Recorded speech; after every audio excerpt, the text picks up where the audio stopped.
Hello again. I'm here with another story.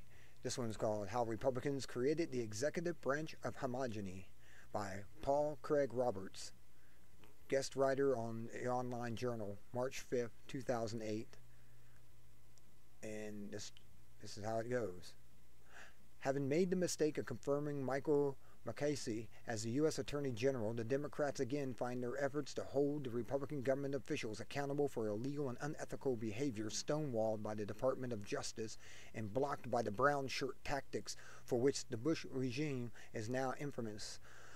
White House Chief of Staff Josh Bolten and former White House counsel Harriet Miers were found in contempt of Congress for refusing to comply with subpoenas and refusing to cooperate with the congressional committee investigations of the Bush regime's political fringe of 8 Republican U.S. attorneys. The 8 fired U.S. attorneys declined to politicize their offices by investigating only Democratic officials and ruining their election chances with leaks from the investigations designed to smear their reputations.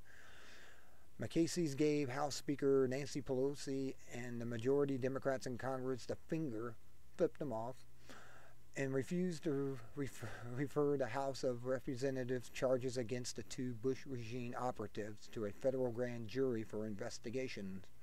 Following the now established practice by the Bush regime, Mukasey told the Speaker of the House that members of the executive branch are above the law and are now not accountable to the U.S. Congress, formerly a co-equal branch of government under the U.S. Constitution, and the days now past when the executive branch felt obligated to abide by the Constitution.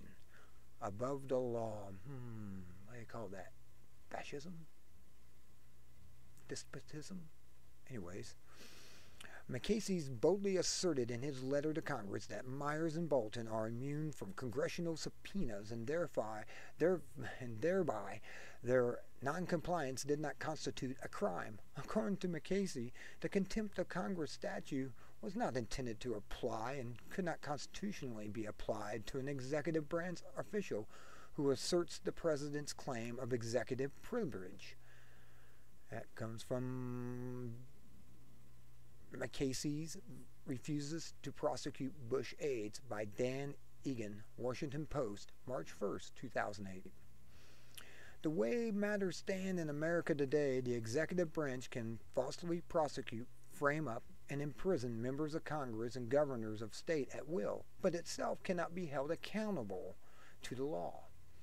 Very Orwellian. Pelosi herself was instrumental in making the executive branch unaccountable to Congress or to the law when she declared impeachment of Bush to be off the table. This declaration by the Speaker of the House has effectively released the Bush regime from any accountability, just as the Enabling Act released Hitler from any accountability to the Reichstag and the German Constitution or the statutory law.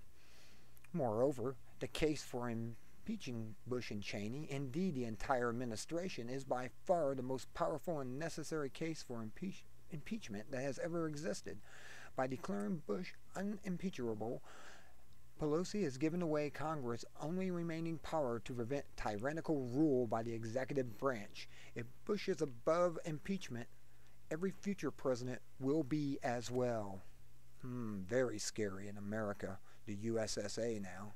The Democrats natively believe that just one more year and Bush regime's horror will be gone. But that's not the case. No matter who's the next president, the Bush regime has established that the executive branch is no longer a co-equal branch of government. It is the primary branch, armed with unaccountability and the discretion to consult with other branches of government if it so wishes. The U.S. Congress cannot give up the power it has given up during the Bush years and ever expect it to get them back. No, they'll never get that power back unless the next president takes it back, which would be Ron Paul. The U.S. Congress cannot conspire in Bush's destruction of the U.S. civil liberties and expect the future restoration of civil liberties. The Republican federal judges who have aided and abated in the rise of execution branch dictatorship cannot expect the judiciary continue as checks on the unconstitutional and illegal behavior of the executive branch. The Bush regime, with the complicity of Congress and the judiciary, have destroyed the American constitutional system. For the Brownshirt Republicans, only the agenda is important. Law, Constitution, separation of powers, truth, decency, and honor, all of these things and any others in the way of the agenda are dispensable. While neoconservatives use 9/11 to pursue American and Israeli homogeny, Republicans use 9/11 to pursue executive branch homogeny. Whether or not Republicans can hold on to the executive branch through the election theft or declaration of national emergency, the power that they have accumulated in the executive branch will remain. In the November 2006 congressional elections, voters gave Democrats control of Congress in order to rein in the Republican administration. But by then, Congress had been reduced to an impotent branch of government and has proven to be incapable of reining in even the unpopular president with a 19% approval rating. If the regime that has come to be despised and deplored by the majority of Americans in the world can ride roughshod over the law and the Constitution, constitutional government obviously has no future in America. Yes, I think we just lost it. Pelosi says the House of Representatives is going to file a civil suit against the Bush administration for refusing to help it enforce its subpoenas. Who does Pelosi think is going to prosecute the suit? The politicized Republican U.S. attorneys, handpicked? The Republican federal judges who have helped to create the unaccountable executive? White House brand Pelosi requested for a federal grand jury to enforce the House subpoenas, truly contemptible. Pelosi's House Republican colleagues dismissed her request as a partisan political stunt. Yes, saving the Constitution is a political stunt now in America. Apple pie and all the trimmings.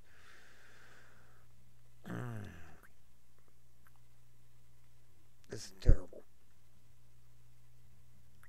The White House, man, Rosie request is contemptible and a stunt. White House spokesman Tony Fratto played the fear card and denounced Pelosi for trying to investigate loyal Americans instead of passing legislation that makes Americans safe by allowing the executive branch to spy without warrants. House GOP leader John Boehner, spokesperson, accused Pelosi of making Americans unsafe by pondering the left-wing fever swaps of loony liberal activists. The only power the House has left is impeachment, and Pelosi is too frightened to use it. Why is the Speaker of the House afraid to use the power the Constitution gives her to remove from office a president who deceived Congress and the American people, who violated the U.S. and international law, and who is clear and present danger to the American liberty, to the U.S. Constitution, and to peace and stability in the world? Paul Craig Roberts was Assistant Secretary of the Treasury during the President Reagan's first term. He was Associated Editor of the Wall Street Journal.